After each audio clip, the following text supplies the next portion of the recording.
Que serait Londres sans sa famille royale, sa police montée et surtout ses marchés si diététiques? Mais nous ne sommes pas là pour faire du tourisme, mais plutôt pour suivre Julie, 25 ans. À première vue, cette jeune femme a tout de la parfaite anglaise, mais pourtant, il y a encore 2 ans, elle habitait près d'Angers aux côtés des siens. Julie a quitté son travail dans le prêt-à-porter pour s'occuper de la communication d'un site internet. Tout cela pour rejoindre Darren, son amoureux d'anglais. Un changement radical. J'ai tout quitté pour qu'on soit ensemble ici avec Darren. C'est vrai que ça a changé tout. J'ai un nouveau travail qui n'a rien à voir avec ce que je faisais avant. Il y a la langue, je parle anglais tout le temps. La nourriture, les horaires, vraiment toutes ces petites choses, les petits détails de la vie quotidienne. Et oui, c'est vrai que c'est un gros changement, mais on s'y fait.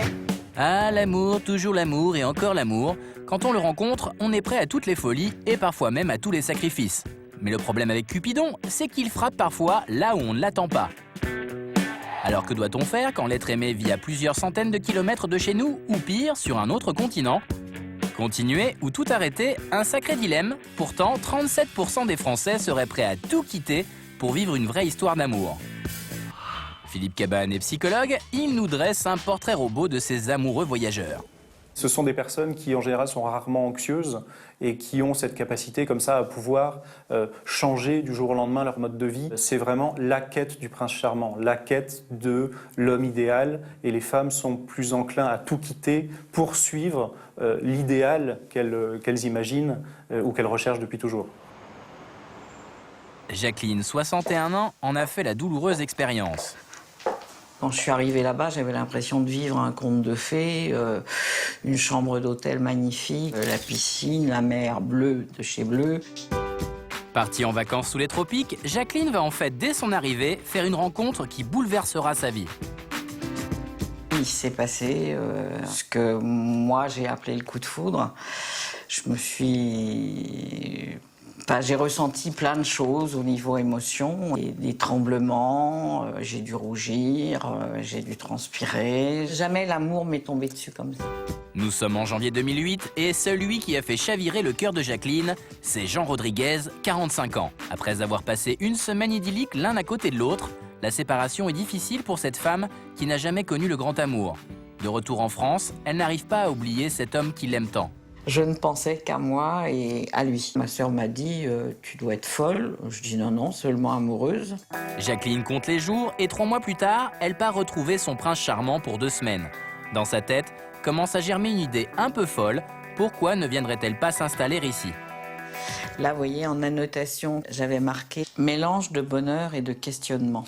Est-ce que j'étais sûre de mes sentiments? Qu'est-ce que j'allais faire là-bas, 7000 km? Je laissais tout. Pierrette est l'amie de Jacqueline et sa confidente.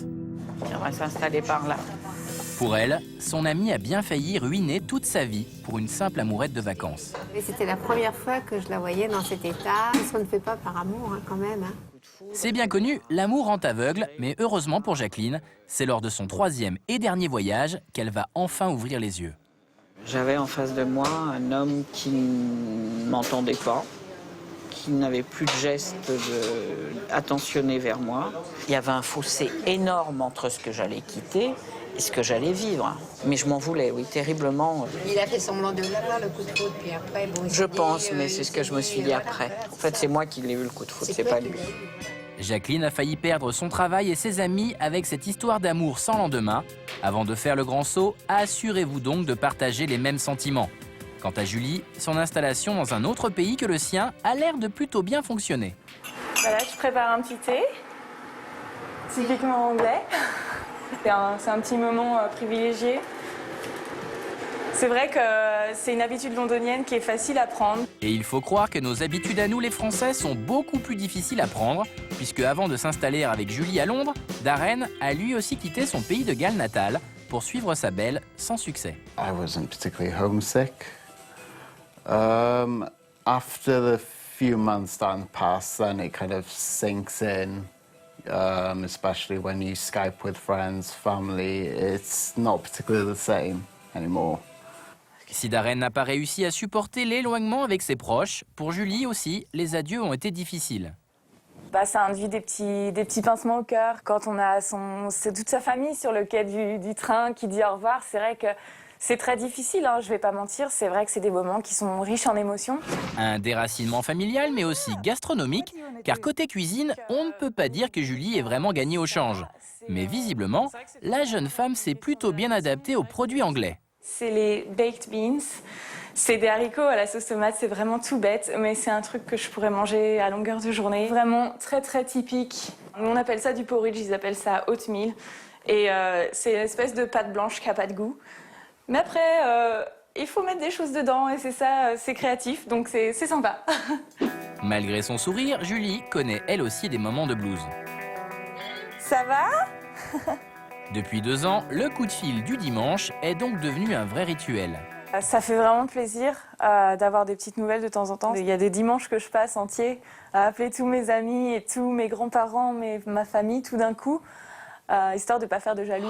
Loin de sa famille et de ses amis, Julie construit pas à pas sa nouvelle vie en Angleterre aux côtés de l'homme qu'elle aime. Un choix courageux qu'elle ne regrette pas aujourd'hui. C'est sûr que s'il y avait un tel changement à refaire, je le referais parce que je pense que c'est vraiment ce qui est le plus important, c'est qu'on reste ensemble et qu'on fasse des choses ensemble. Un conte de fées qui n'est pas prêt de s'arrêter puisque Julie et Darren souhaitent bientôt se marier. Un voyage à deux au-delà des frontières qui durera, on l'espère, toute la vie.